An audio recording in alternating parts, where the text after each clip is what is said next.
Hi, welcome to Splash and Go. I'm Nate Ryan here with Dale Jarrett. DJ, we had the rain-delayed race at Michigan on Monday. Joey Logano had the dominant car, but the outcome actually was in doubt at the finish. Had a restart in overtime in which Martin Truex Jr., his chief rival really for the last season, was challenging him for the win. Logano pulled away to his second win of the season. However, Truex felt as if Logano might have had an unfair advantage. Here's what Truex had to say after the race.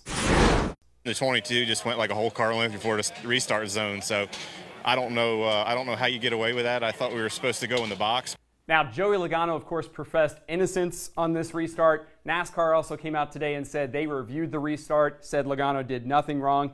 DJ, what did you make about how Joey Logano handled that final restart? You know, it was going to be interesting to see because Logano had led so much of the race and was in control of most of the restarts. And when you get to that final restart, or what you think is going to be the final restart, how do you go about that? Because they've seen pretty much every move that you have on those restarts to get the job done. I really liked what I saw from Logano was if you go early, and I'm not saying he went early, I'm saying early in the box. If you do that, then you might catch them a little bit more. Plus, you're ready to go. The longer you sit there and try to hold that off, the more apt you are to spin the tires, try to get the power down too much. Logano did spin the tires a little bit, but he was able to hook it up. I liked what he did. I thought it was very fair and very legal, but I believe that he caught them off guard just a little bit going as early in the box as what he did. And that's what really good drivers do, is they mix things up. Right. And Truex said that he felt Logano went about a car length early. If you're Joey Logano, though, DJ, and you've got to win already this season, you see 5 playoff points waiting out there, you've got a dominant car, is it almost a no-brainer to maybe go a little bit early and try to catch those guys off guard, as you said? Because, you know, why not put the onus on NASCAR, right? I mean, he didn't really have anything to lose. I think you're exactly right. Now, I think that's probably what he was thinking. Let's make them make the call. Sometimes you're going to lose in that situation, but he really didn't have that much to lose. As you point out, they have their win. The opportunity is there, and it's so close. I mean, being able to hear whenever they fire off exactly, because it's so hard to see exactly when he might take off. I think it would have been a very difficult call. It was so close either way that NASCAR couldn't do that. So I like Logano's thinking, and I think that's why he is a champion, is because he thinks of those type of things. Right. Would NASCAR ever make that call? I mean, I can remember one instance, maybe Richmond 20 years ago, where they penalized Rusty Wallace for jumping a restart in the lead. But I mean, Formula One had a controversy this past weekend involving a leader.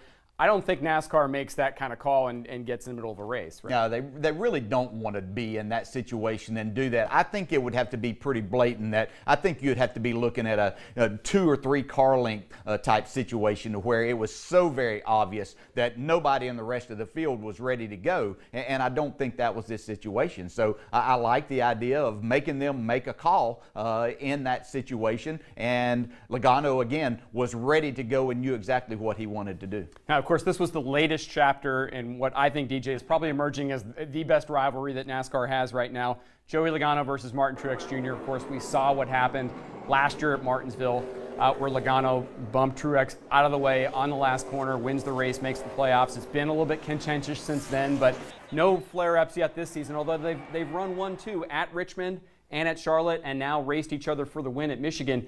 Is this the best rivalry that NASCAR has right now, and why are they facing off on such a consistent basis? I think the reason that they're facing off so much is because they're 2 of the best drivers there. I mean, you can make an argument that on any given Sunday or any given weekend that these are 2 of the top 5 drivers that are out there. They're going to be in contention. They're with really good teams. They're both champions over the last few years, and they understand what it takes to get the job done. So as you put yourself in that position more, then a rivalry becomes that. And obviously there's been something at Martinsville last year to where there was contact, and so Truex has that on his mind. They're both hard racers, but I think the funny thing is, to me, is that these are 2 basically pretty mild-mannered individuals for the most part, but when they get into the race car, you know, things happen, and as you race around each other more, then it can become a rivalry, and I think it's good for the sport that we have this. It's not something that we're having to make up. These guys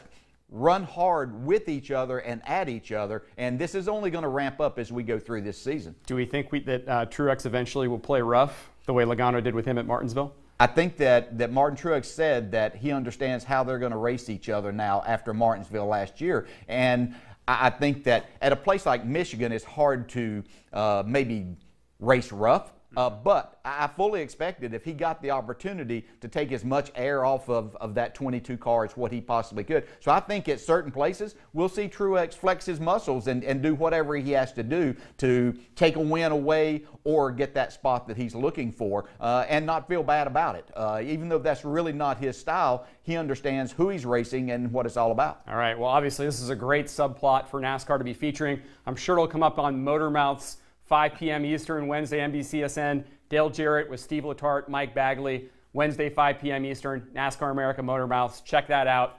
Thanks for watching Splash and Go.